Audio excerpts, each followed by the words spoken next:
Ce matin-là, rien ne laissait présager que la vie de Kémy allait s'effondrer. Comme chaque jour, elle s'était levée la première, le cœur encore fatigué de la veille, mais avec ce courage silencieux que seules les mères connaissent. Elle avait voulu préparer le petit déjeuner pour sa famille. Mais en entrant dans la pièce principale, elle sentit quelque chose d'étrange, un vide, une absence, un silence trop lourd pour être ordinaire.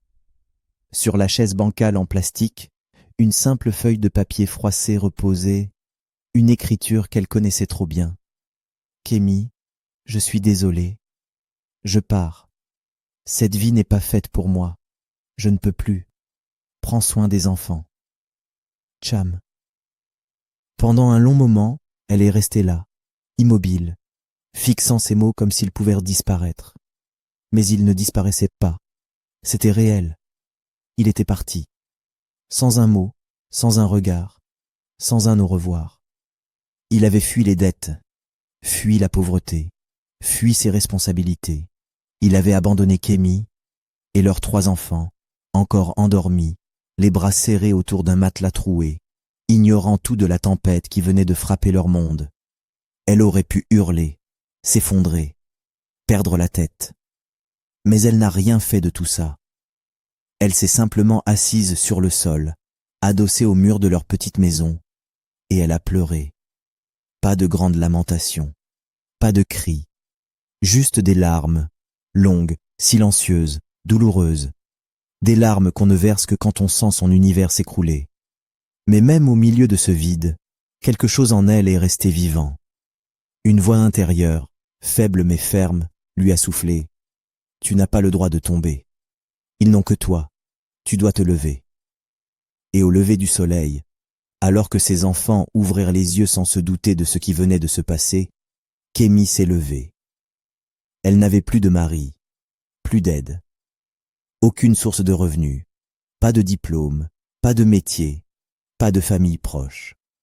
Mais elle avait sa foi, son courage et surtout, l'amour indestructible qu'elle portait à ses enfants. Et ce jour-là, Kémy a fait une promesse silencieuse. « Je me battrai. Même s'il faut marcher pieds nus dans la poussière, je ne laisserai jamais mes enfants manquer d'amour, ni d'espoir. » Dès le lendemain matin, bien avant que le soleil ne se lève sur les toits de tôle de leur quartier, Kémy était déjà dehors.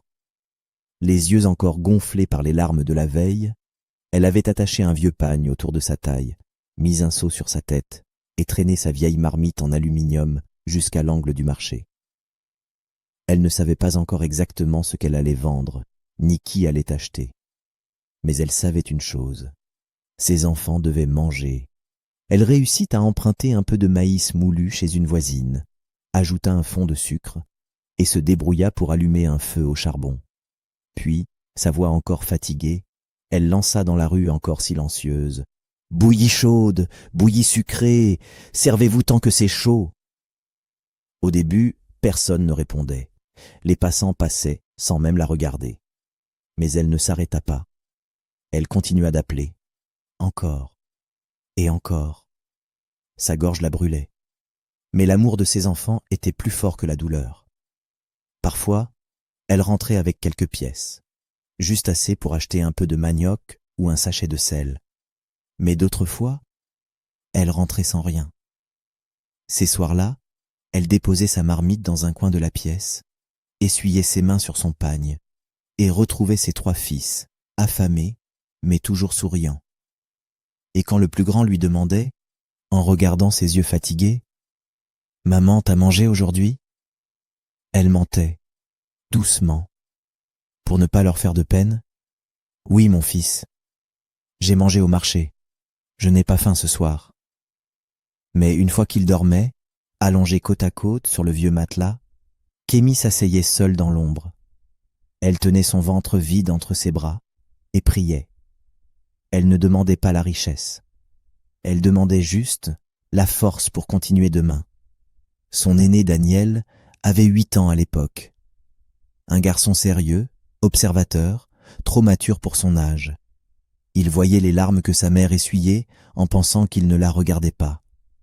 Et chaque soir, Il se promettait en silence: un jour, je lui offrirai une vraie vie. Le second, Junior, n'avait que 6 ans. Moins expressif, mais très proche de sa mère. Quand elle rentrait sans nourriture, il s'approchait d'elle en silence, s'asseyait à ses pieds et posait doucement sa tête sur son genou, sans un mot. Mais ce geste disait tout. Et le petit dernier, Noah, 3 ans à peine, ne comprenait pas encore la misère. Mais il suivait sa mère partout, accroché à son pagne, collé à elle comme une ombre. Quand elle lavait, il était là. Quand elle vendait, il était là. Et quand elle pleurait, il la regardait, sans comprendre, mais le cœur déjà inquiet. Kémy refusait de tendre la main. Elle préférait laver les habits des voisins, transporter des bassines d'eau, frotter les sols du marché. Elle disait toujours: « Tant que Dieu me donne mes bras, je peux me battre, et je me battrai. » Les jours passaient, puis les semaines, puis les mois. La routine de survie s'était installée, implacable. Chaque matin, Kémy se levait avant l'aube. Elle préparait sa bouillie avec ce qu'elle pouvait se procurer. Parfois un peu de mil, parfois du riz, parfois juste de l'eau chaude sucrée pour faire semblant. Puis, elle sortait dans les rues encore sombres, traînant sa vieille marmite fumante, sa voix cassée résonnant dans les ruelles du marché. Bouillie chaude, bouillie sucrée, achetée avant que ça refroidisse. Il pleuvait, elle sortait. Il faisait trop chaud, elle sortait. Elle était malade, elle sortait quand même, parce qu'elle savait que si elle ne vendait pas, il ne mangerait pas. Souvent, Daniel, l'aîné, la regardait partir à travers la lucarne de la maison, les yeux encore mi-clos, mais l'âme déjà réveillée. Il savait, il voyait tout, et il apprenait, silencieusement, ce qu'était la force d'une mère. Le soir, ils rentrèrent de l'école avec les pieds poussiéreux, les ventres creux, les uniformes usés, mais toujours le cœur uni. Ils utilisaient des vieux cahiers qu'ils devaient utiliser sagement pour atteindre la fin d'année, un vieux stylo rafistolé avec du fil.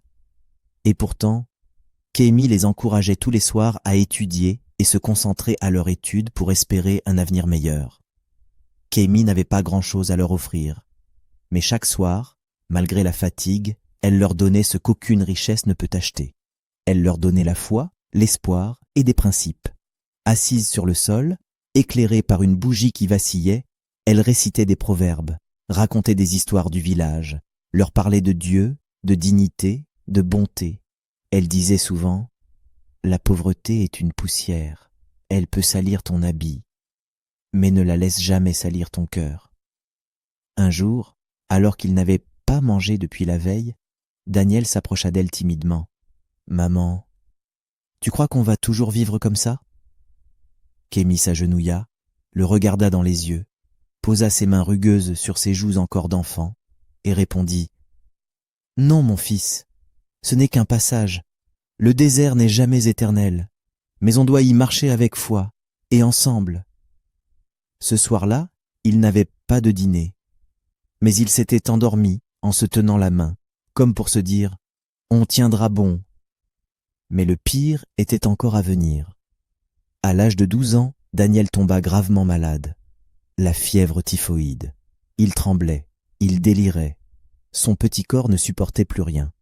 Kémy l'emmena en urgence à l'hôpital public, mais on lui demanda de l'argent qu'elle n'avait pas. Elle supplia. On lui répondit: « Sans avance, pas de soins. » Alors, sans hésiter, elle vendit la dernière chose précieuse qu'elle possédait. La petite chaîne en or que sa mère lui avait laissée avant de mourir. 3 jours, 3 nuits. À genoux au chevet de son fils, dormant sur le sol froid, priant à voix basse, jeûnant sans le dire. Elle ne mangea pas, elle ne dormit pas. Elle restait éveillée, les mains posées sur le drap, les lèvres en prière. Et au matin du 4e jour, Daniel ouvrit les yeux. Il murmura d'une voix faible: « Maman ?» Elle se jeta sur lui, pleurant comme une enfant, le serrant contre elle comme si elle avait retrouvé la vie. Ce jour-là, dans ce petit lit d'hôpital, Kémy avait remporté une guerre silencieuse. Elle n'avait ni armée, ni armes, mais elle avait prié. et Dieu l'avait entendu. Les années passaient, une à une, comme les pages froissées d'un vieux carnet. Et malgré la misère, malgré l'usure, malgré l'absence de tout confort, les enfants de Mama Kémi grandissaient. Mais ils ne grandissaient pas comme les autres. Ils grandissaient avec la mémoire des sacrifices, avec dans le cœur une force qu'aucune école n'enseigne, une gratitude qui les façonnait chaque jour. Daniel, l'aîné, s'était transformé. À seulement 14 ans, c'était déjà un homme. Il marchait chaque jour plusieurs kilomètres pour rejoindre le lycée. Un sac usé sur le dos rempli de livres qu'il avait empruntés à droite et à gauche. Il portait toujours les mêmes chaussures. Mais dans ses yeux, on lisait une détermination féroce. Dans le quartier, on l'appelait le professeur silencieux. Il ne parlait pas beaucoup, mais il lisait. Il étudiait. Il apprenait. Chaque soir, il s'éclairait avec une lampe à pétrole posée sur une boîte vide, pendant que Noah ronflait et que Junior toussait dans leur sommeil. Kémi, elle, l'observait du coin de l'œil. Et même si elle était trop fatiguée pour le dire, elle murmurait souvent en secret « Celui-là, un jour, il deviendra quelqu'un. » Junior, le second, aidait leur mère au marché avant d'aller à l'école. Il portait des bassines d'eau sur sa tête, vendait des beignets ou des arachides, puis courait se changer en vitesse derrière un arbre pour enfiler son uniforme froissé et rejoindre les cours. Il était plus discret, mais très observateur. Il s'occupait souvent de Noah, le plus petit, quand leur mère partait au marché. Il avait appris à faire bouillir de l'eau, à couper du bois, à réconforter son petit frère quand celui-ci pleurait sans raison. Il n'avait que 12 ans, mais il avait l'âme d'un protecteur. Et Noah, le Benjamin, avait une lumière en lui que même la pauvreté ne pouvait éteindre.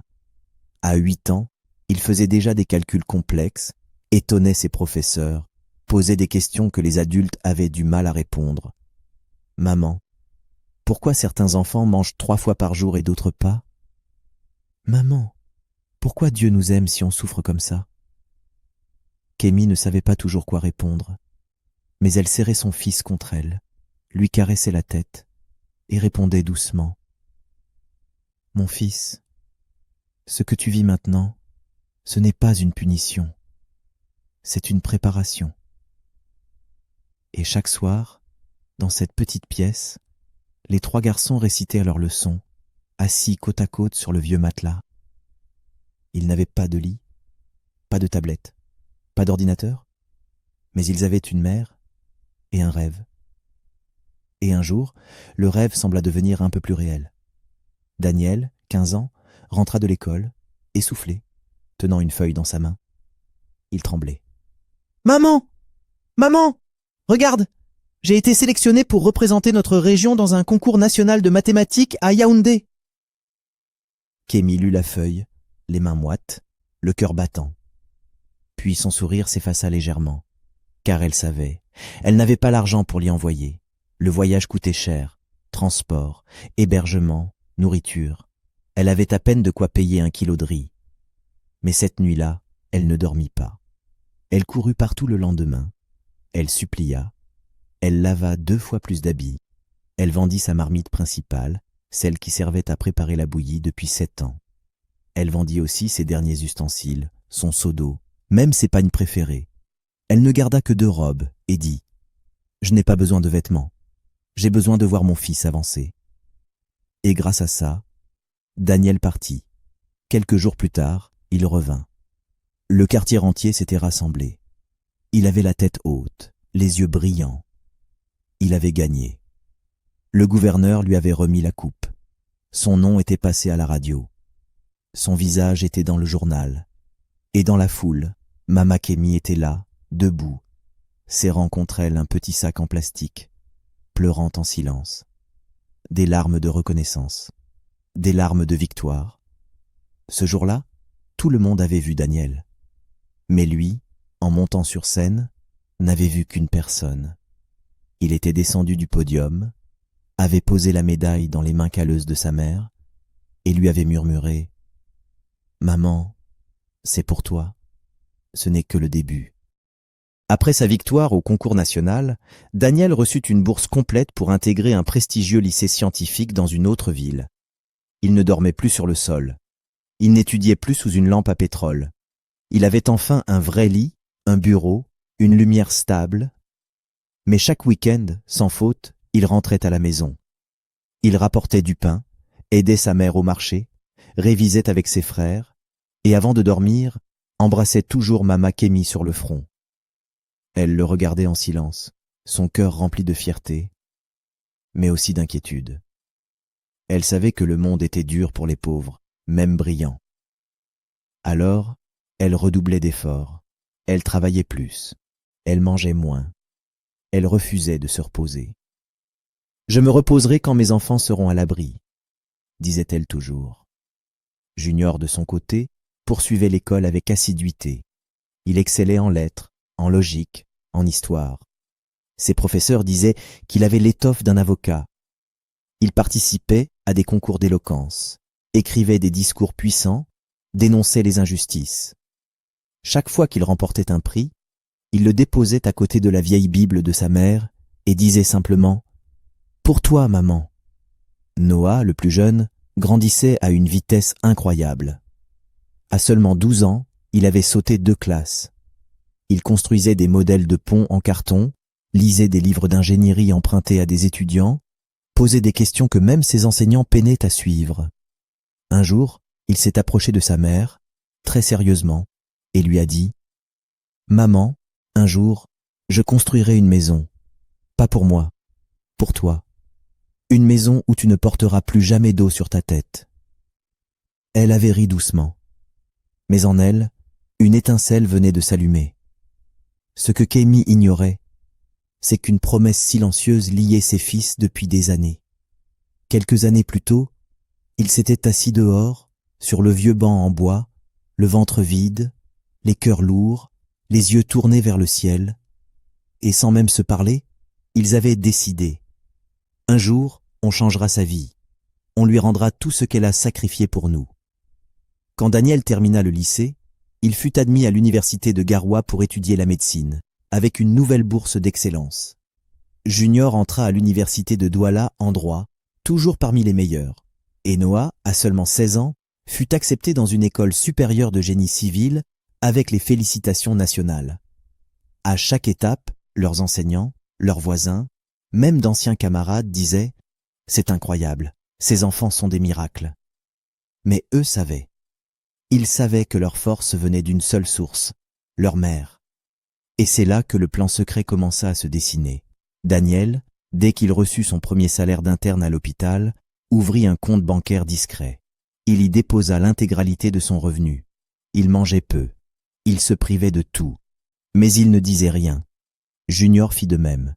Il donna une partie de ce qu'il gagnait avec ses petits contrats de rédaction juridique. Et même Noah, encore étudiant, vendait parfois ses maquettes pour ajouter quelques pièces à leur fonds commun. Ils l'appelèrent entre eux « le rêve de maman », un conte, un projet, un plan. Silencieux, inarrêtable, sacré. Et chaque fois que Kémi les voyait économes, discrets, fatigués, elle s'inquiétait. « Vous mangez bien ? Vous ne manquez de rien ?» Et il répondait toujours « Tout va bien, maman, ne t'en fais pas. » Mais dans leurs regards brillait la même lumière, celle qui dit sans un mot « On te prépare quelque chose ». Pendant 3 ans, ils ont gardé le silence. 3 ans à économiser chaque pièce. 3 ans à repousser chaque plaisir. 3 ans à vivre avec le strict minimum, pendant que tous autour d'eux cherchaient le luxe, les habits de marque, les téléphones à la mode.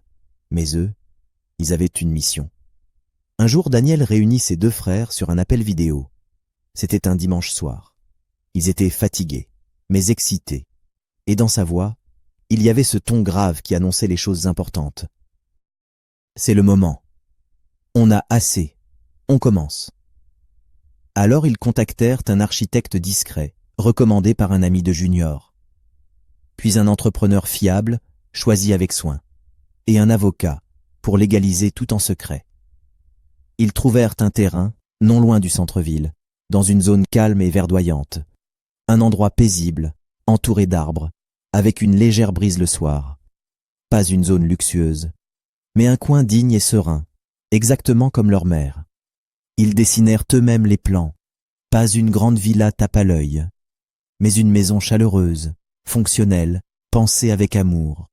Une belle maison à étages, avec 3 grandes chambres, une pour chacun d'eux quand ils viendraient, un salon lumineux, une cuisine moderne et bien aérée, une salle de bain avec eau chaude automatique, une bibliothèque pour honorer leur passion pour le savoir, et surtout, une véranda, spacieuse et tranquille, pour que leur mère puisse s'y asseoir chaque matin avec sa Bible et écouter le chant des oiseaux.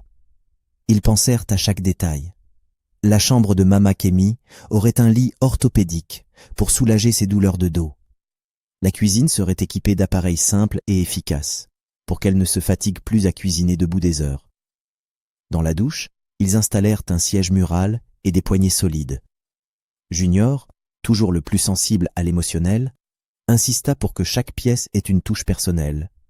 Des photos de famille, des versets bibliques encadrés, des phrases d'encouragement, et surtout, un mur entier dans le salon, avec cette phrase gravée en lettres dorées, « Tout ce que nous sommes, c'est grâce à toi ». Pendant que la maison se construisait, aucun des 3 ne parla. Ils continuaient à vivre comme avant, à rentrer dans le vieux quartier, à s'asseoir avec leur mère sur le banc en bois, à l'aider à vendre, même si elle les repoussait en disant « Vous êtes trop fatigués, laissez-moi faire ». Mais elle ne savait pas. Elle n'avait aucune idée de ce qu'ils lui préparaient. Ils achetèrent aussi de nouveaux vêtements pour elle, des chaussures confortables, un fauteuil de massage, des produits de soins, une robe bleue en tissu raffiné, choisie ensemble. Ils contactèrent un chauffeur privé, trouvèrent une voiture simple mais fiable, et préparèrent une lettre collective, écrite à 6 mains, où chacun raconta le souvenir le plus fort qu'il gardait d'elle. Quand l'architecte annonça que la maison serait prête à la fin de l'année, ils décidèrent, ce sera une fête, mais pas une fête normale, ce sera une consécration. Daniel prit des congés, Junior aussi. Noah avança ses examens. Ils contactèrent les anciens voisins, les professeurs de leur enfance, le pasteur du quartier, même ceux qui, autrefois, avaient méprisé leur mère. Et chacun répondit « On ne peut pas manquer ça. Cette femme mérite tout. » Pendant ce temps, Mama Kémi, elle, ne voyait rien venir. Elle continuait à se lever tôt, à vendre un peu de bouillie, même si ses jambes tremblaient. Elle refusait de s'arrêter. Elle disait souvent « Je veux juste voir mes enfants s'épanouir. Après, je pourrai mourir en paix. » Mais elle ne savait pas qu'en secret, ses enfants lui construisaient un royaume. C'était un samedi matin. Le ciel était clair, le soleil doux, comme s'il avait lui-même été invité à la fête. Daniel, Junior et Noah arrivèrent tôt chez leur mère, sans rien dire de spécial. Juste un sourire dans les yeux, un calme étrange dans les gestes. Kémi les regarda, un peu confuse. « Vous êtes tous là? Un samedi? Qu'est-ce qui se passe ?» Ils lui répondirent simplement « Maman, aujourd'hui on t'emmène quelque part. Prépare-toi. Mets ta plus belle tenue. » Elle fronça les sourcils. « Où allons-nous » Et Junior, en souriant, lui dit « Habille-toi comme une reine, parce que tu es la nôtre. » Elle ne comprenait pas, mais elle obéit. Elle choisit son plus beau pagne de couleur bleue qu'il lui avait acheté, celui qu'elle gardait pour les grandes occasions, repassé avec soin et plié dans un sac plastique depuis des années. Elle avait taillé ses cheveux, il restait juste une petite touffe grisonnante qui lui donnait un style d'élégance même dans ses vieux jours. Elle mit un peu d'huile parfumée sur ses poignets, puis sortit de la maison, sans savoir que sa vie allait changer à jamais. Ils roulèrent pendant une 30aine de minutes. Elle observait la route, les bâtiments, les gens, le cœur battant, sans savoir pourquoi. Quand ils s'arrêtèrent devant une grande maison beige avec une clôture blanche, elle crut qu'ils venaient rendre visite à quelqu'un. Mais elle vit alors les ballons, les guirlandes, la foule, les visages familiers, et surtout une grande banderole suspendue sur la porte d'entrée où était écrit « Bienvenue chez toi, maman Kémi ». Elle lut. Elle relut. Puis, elle resta figée. Son cœur s'arrêta. Ses jambes tremblèrent. Les larmes montèrent. Elle tourna la tête vers ses fils. Il la regardait, sourire aux lèvres, les bras ouverts. Alors elle s'est effondrée. Pas de douleur, pas de peur, juste trop d'émotion. Elle tomba à genoux, les mains sur le visage, en pleurs. Toute la foule pleurait avec elle, même les plus durs, même ceux qui ne l'aimèrent pas autrefois. Le vieux pasteur s'approcha, posa ses mains sur sa tête et pria. « Seigneur, voici ta servante, tu l'as vue, tu l'as élevée, tu l'as honorée. » Une chorale entonna un cantique qu'elle aimait tant. Les enfants du quartier dansaient, les femmes chantaient, les voisins acclamaient, mais Mama Kémi n'arrivait plus à bouger.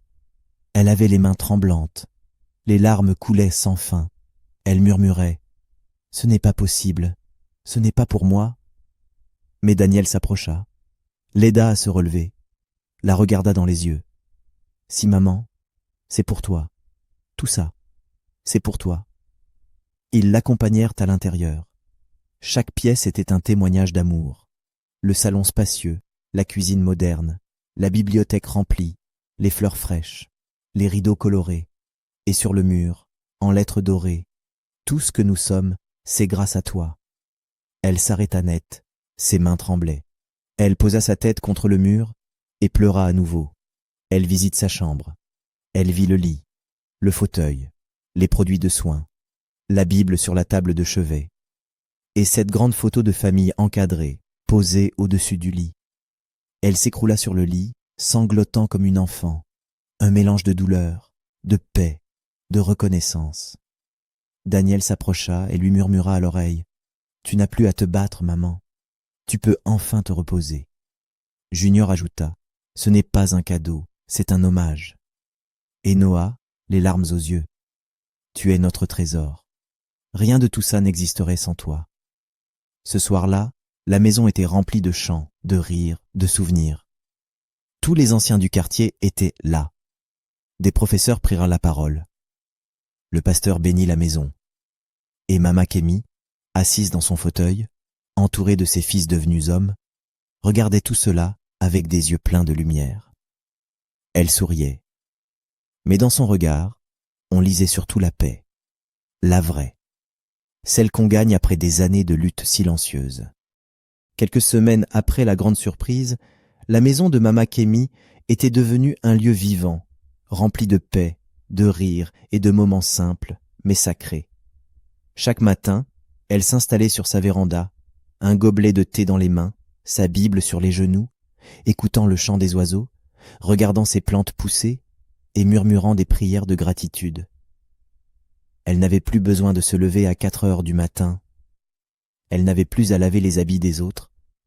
Elle n'avait plus à cacher sa faim. Ses fils s'occupèrent de tout. Daniel veillait à ce qu'elle prenne ses médicaments à l'heure. Junior gérait ses rendez-vous médicaux. Et Noah, le plus jeune, cuisinait parfois ses plats préférés en cachette pour la surprendre. Il vivait sous le même toit avec elle, au moins pour un temps, pour retrouver cette chaleur d'autrefois, mais sans la souffrance. Ils dînaient ensemble. Ils racontaient leur journée. Ils riaient jusqu'à tard. Ils redevenaient ces 3 petits garçons. Mais cette fois, c'étaient eux qui portèrent leur mère. Mais ce n'était pas tout. Ils avaient gardé une dernière surprise, la plus grande.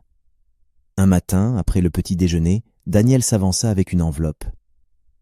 Kémi crut que c'était une lettre quelconque. Mais quand elle l'ouvrit, elle lut « Statut officiel, Fondation Mama Kémi, pour l'aide aux veuves et mères seules. » Elle releva les yeux, incrédule. Junior prit la parole. « Maman, tu n'as pas seulement élevé des enfants, tu as semé quelque chose d'éternel. On veut prolonger ton combat, aider celles qui vivent ce que tu as vécu. » Noah ajouta « On a déjà des partenariats. On va offrir des formations, du soutien psychologique, des microcrédits pour lancer de petits commerces. Et surtout, de l'écoute. » Et Daniel conclut « On ne pouvait pas tout te rendre. Mais on peut faire en sorte que ton histoire change celle des autres. » Mama Kémi, en lisant le document, vit le logo de la fondation. Une silhouette de femme, tenant 3 garçons par la main. Elle n'eut plus de mots. Elle posa la main sur son cœur, puis tomba à genoux, en larmes.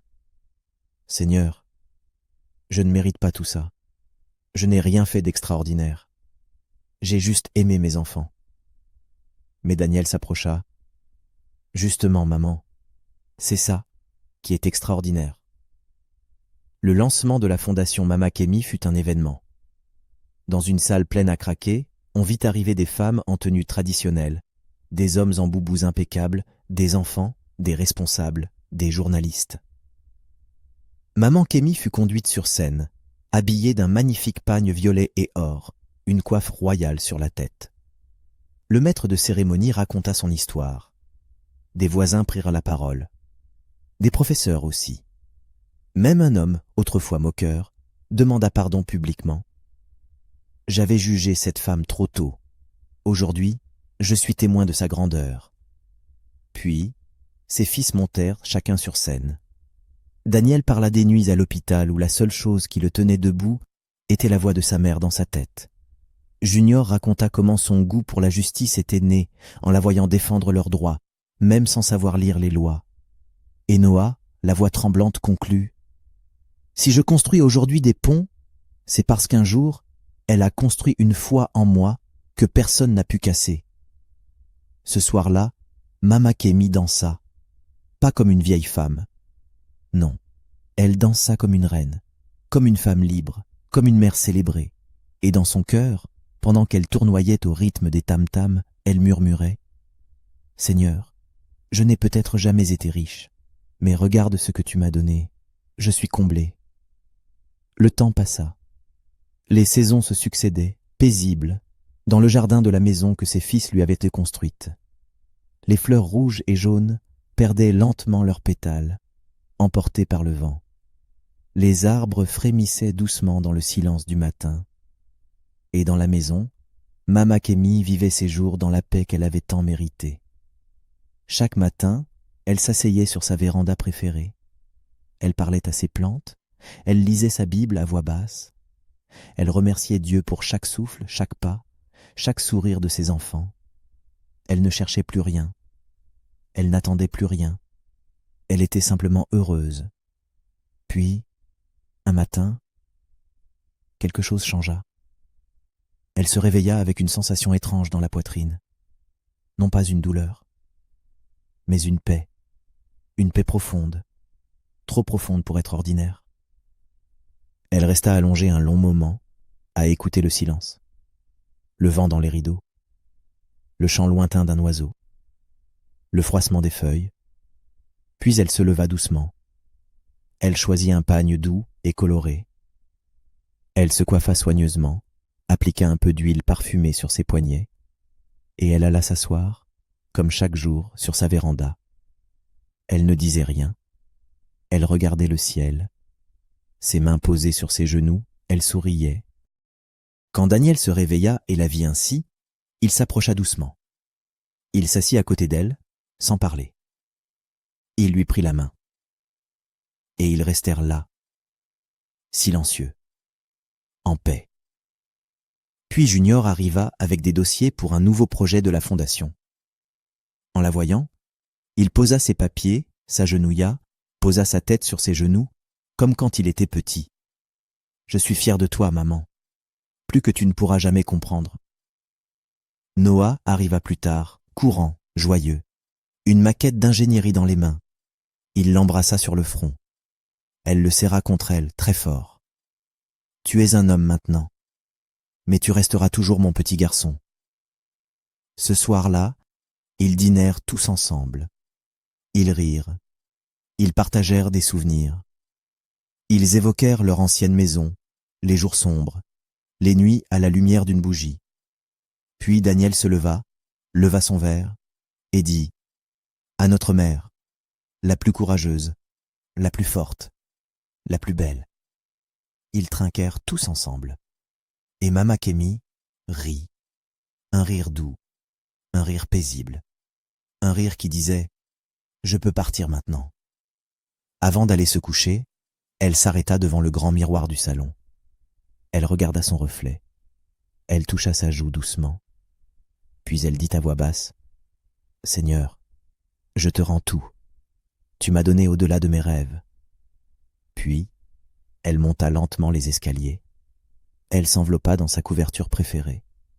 Elle ferma les yeux. Et cette nuit-là, elle rêva. Elle se revit jeune, courant dans les ruelles poussiéreuses, ses enfants sur le dos. Elle se revit priant, jeûnant, pleurant. Puis, elle se vit marchant dans un jardin de lumière, vêtue de blanc, sans douleur. Et une voix douce lui dit, « Ta mission est accomplie. Repose-toi maintenant. » Le matin suivant, la maison était silencieuse. Daniel, comme chaque jour, frappa doucement à sa porte. Pas de réponse. Il entra, la trouva allongée paisiblement, les mains croisées sur le ventre, un sourire sur les lèvres. Il comprit. Il s'agenouilla, prit sa main, et pleura doucement. Junior accourut, puis Noah. Ils s'assirent au sol, autour du lit, et ensemble, ils pleurèrent. Pas de cris, pas de hurlements, des larmes silencieuses, des larmes d'amour, de reconnaissance, de paix. Les jours suivants, la maison ne désemplissait pas. Des voisins, des journalistes, des femmes venues de loin, des témoignages, des fleurs. On célébra sa vie. On raconta son histoire à la radio, à la télévision. Son portrait fut affiché à l'entrée de la fondation avec cette phrase « Une mère, une guerrière, une reine ». Les années passèrent. La fondation grandit. Des centres furent ouverts dans tout le pays. Des centaines de femmes furent aidées. Et partout, on racontait l'histoire de Mama Kémi. Ses enfants devinrent des piliers de la nation. Daniel ouvrit une clinique gratuite dans leur ancien quartier. Junior devint avocat des plus faibles. Noah dirigea une entreprise qui construisait des écoles dans les zones pauvres. Mais dans chacun de leurs bureaux, au centre de chaque salle, trônait une photo de leur mère, entourée deux enfants, souriante, éternelle. Et chaque année, à la date de son départ, il se retrouvait dans la maison qu'ils lui avaient reconstruite. Il nettoyait le jardin, préparait du thé, et s'asseyait sur la véranda, en silence, parce que dans leur cœur, elle n'était jamais vraiment partie. Elle était la racine, la force, l'âme de leur histoire. Et dans chaque femme qu'ils aidaient, dans chaque vie qu'ils touchaient, Mama Kémi continuait d'exister, lumineuse, inoubliable, éternelle. Cette histoire mérite d'être suivie par plusieurs. Merci de l'avoir regardée. Si elle t'a touché, laisse un like, partage-la avec quelqu'un qui a besoin de croire que les sacrifices d'une mère ne sont jamais vains. Et surtout, abonne-toi à HD Story, la chaîne des histoires humaines et des leçons de vie inspirantes. Prends soin de toi. Et à très bientôt pour une nouvelle histoire.